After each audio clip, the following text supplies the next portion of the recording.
Hey guys, it's Jake. Before we start this video, I just wanted to go ahead and say Merry Christmas to all of you, and I wish you a Happy New Year. Thank you so much for nearly 700 subscribers gained this year on the channel. This has been an insane year of growth. I didn't think we'd get this far. I just wanted to say how blessed that I am right now, and I wanted to thank y'all.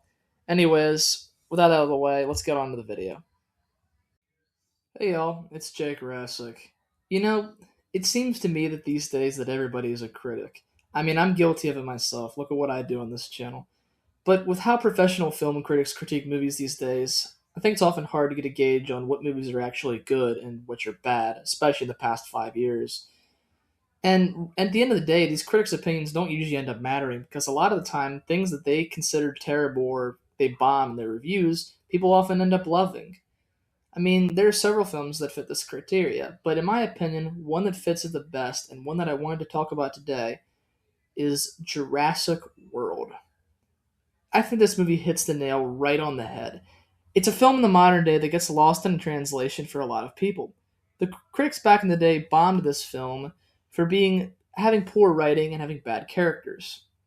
Yet this film, to me, honestly, is anything but that. It's a highly misunderstood movie that many see as nothing more than that film that started the Jurassic World movies.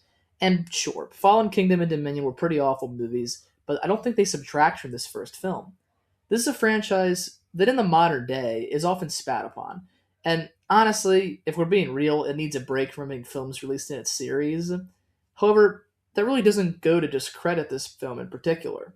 In fact, I'd say that the first film in the series is actually really good, and it's a very strong entry in the Jurassic Park series as a whole. So good, in fact, that I'd put it second place to the original film.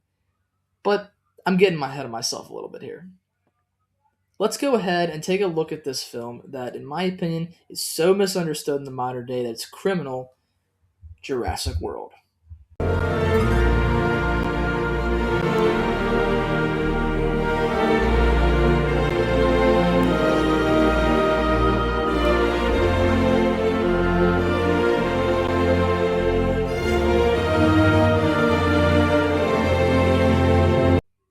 Now, before we can actually start with our critiques, we gotta lay out the groundwork first and talk about the story.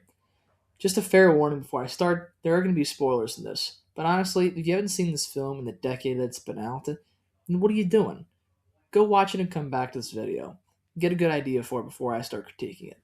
But if you have seen it and need a recap, Jurassic World tells the story of two brothers, Zach and Gray, who, after we learn that their parents are divorcing, are sent on a trip to Jurassic World, a dinosaur theme park on Isla Nublar, the same island on which the original park was built. We learn from the park's manager, Claire, who is Zach and Gray's aunt, that the park is on a bit of a downturn. Despite current profits being very good, interest in dinosaurs is declining, and the park needs a new attraction to increase ticket sales. Masrani, the park's owner who bought out InGen and basically the Jeff Bezos of dinosaurs in this world, is insistent on introducing a new hybrid dinosaur in the park to jack up sales, the Indominus Rex. And though we don't learn it until later, this thing's basically the perfect killing machine.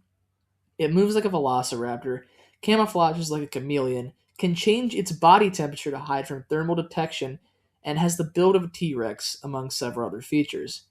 I don't know why Masrani thought it was a good idea to give this thing color changing abilities, yet any of the other abilities that it has, but then again, it wouldn't be a movie if he didn't, so it can be allowed. Anyways, Owen Grady, who we learn about next, is an ex-Navy Raptor handler who is inferred to have had a prior relationship with Claire, and he's asked by her to inspect the IREX and give his opinion on it, since apparently his opinion matters. Either way, it's interesting. Owen and the crew find out that it had potentially climbed a wall and escaped as they're checking it out. So they go into its paddock, not thinking for a moment, and go after it. Long story short, after their smooth brained decision, and whilst inspecting the Irex's cage, they learn that it is still in there and had been hiding using its lack of thermal detection. Or I should say, rather, its ability to hide from thermal detection. This fat guy that's in there along with them isn't fast enough to escape, and so he opens the gate that holds the Irex. It escapes, he is eaten, and now the dinosaur is loose on the park. Random tangent here. If I had a nickel for every time a fat guy got everyone killed at a dinosaur theme park, I'd have two nickels. Which, hey, it ain't a lot, but it's just weird that it happened in two different movies. Anywho, InGen and Maserati, being the smart people they are, send every dumb idea they can come up with at this thing. They don't want to kill it, so they send in the ACU with taser sticks and net launchers to try and capture this essential super soldier dinosaur. Seriously, this thing's basically a freaking Captain America dinosaur, and they think they can kill it. Needless to say, they fail horribly, and almost all of them are killed in what is probably the most bloody scene in any Jurassic Park film to date. Seriously, like 5 or 6 people die in this one scene. That's as much or more than the entirety of the first Jurassic Park movie.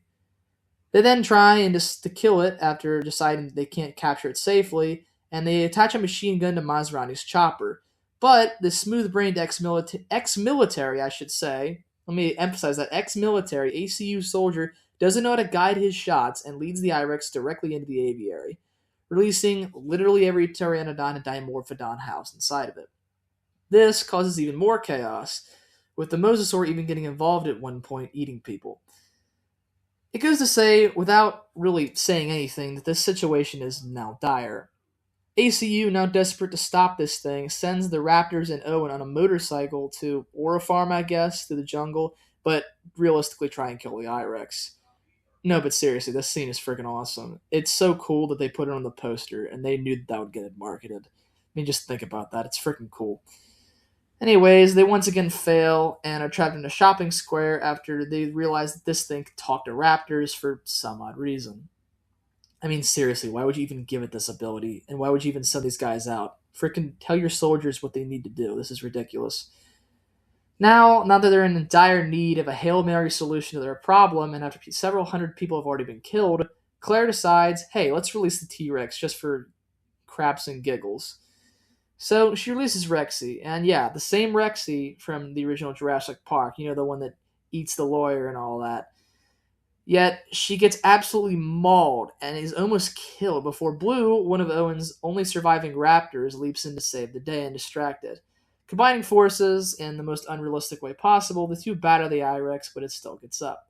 However, just as this thing is about to destroy them and show that it's basically the most powerful being that's existed in a Jurassic Park film, the mosasaur leaps out of the water, snatches up the I-Rex, and saves the day for our heroes. The film ends with everyone traumatized, the park left delinquent, and our heroes saving the day in probably the most illegitimate way possible.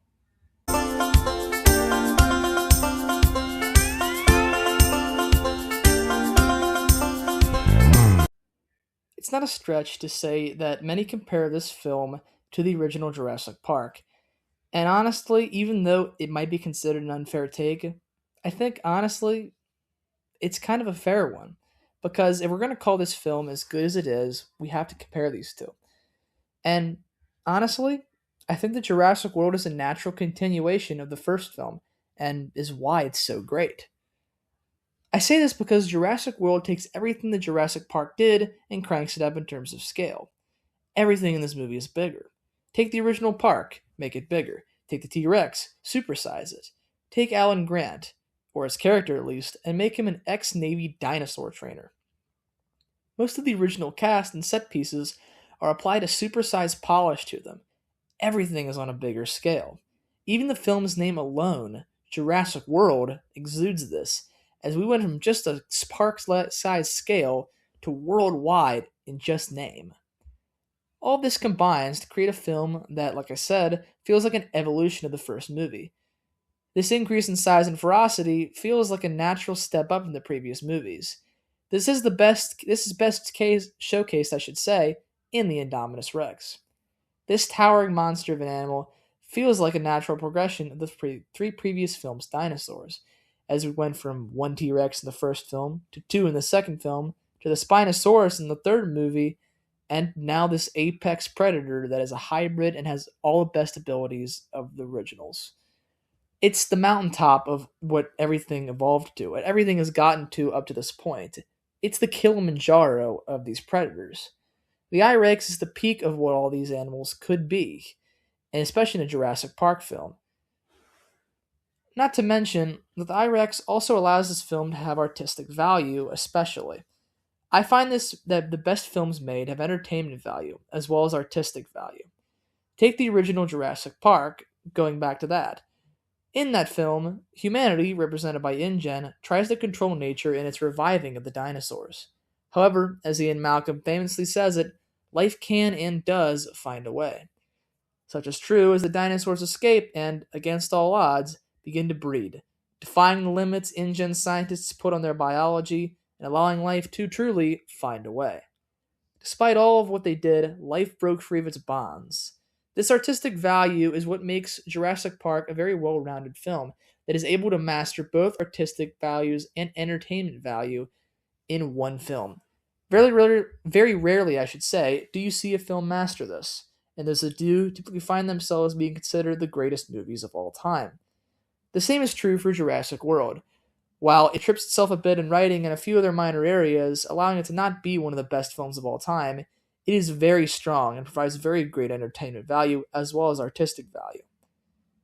But one might pose the question, what artistic value does JW exhibit? I've already talked about how it's an evolution of the previous movie, and to that, I say that it's reflection. This film is a reflection of humanity itself and our lack of control over nature. Following the path the original laid, Jurassic World continues to focus on nature's and humans' ability, or error, I should say, in believing that we can fully control it. The IREX is deception. It allows InGen and the park's owners to believe they've mastered the biology of these animals and could do whatever they please in terms of modification. They were able to control the problems at the original Jurassic Park so they can keep going and go and expand even bigger. However, the IREX breaks free and rampages. InGen quickly learns of its mistake, similar to the original Jurassic Park and how they handled it there. However, this time, it's far more devastating. Even more guests die, and staff pay for the price of the human error, only on a larger scale. Aside from all of this, the film is just plain fun to watch. The action set pieces are great. The forest battle between the ACU and Indominus is well shot and excellently made. Every scene in this film is a pure treat and very enjoyable. Outside of just some of the bad writing occasionally, it's a great film, and many of the scenes are very action-packed the way you'd want a dinosaur film to be. The music is, well, like all other Jurassic Park films, it hits harder than a punch from Hulk Hogan. Michael Giacchino of Incredibles fame is the credit for this soundtrack, and it's awesome. The film is a true treat to watch, and just the bottom line is that it's an awesome film. And what's best of all is that the film knows that it can't match the spectacle the original provided, and it doesn't try to. It tries to take its own way around and shows things. While it is a continuation of the previous films and their messages, or at least the first ones, it does it in its own special way, and I think that's something to be commended. Other films in the Jurassic World line try too often to be on the nose and replicate what's already been done. In Dominion, I should say Fallen Kingdom as well as Dominion, they just bring back the original characters. They straight up bring back Malcolm and Dr. Grant, as well as Dr. Sattler. It's too on the nose with it. Look at Jurassic World Dominion, going to that specifically. Its name is meant to be another showing of humanity's lack of dominance, or dominion, over nature. But it doesn't play itself well, while Jurassic World does even to this day. Many that critique this film for being nostalgia baiting and failing to capture the original is because it doesn't try to be that. You're critiquing something that isn't what the film tries to display. It's a film that stands on its own merits and offers its own unique take on the first film's lessons and messages. And that's something beautiful, I think.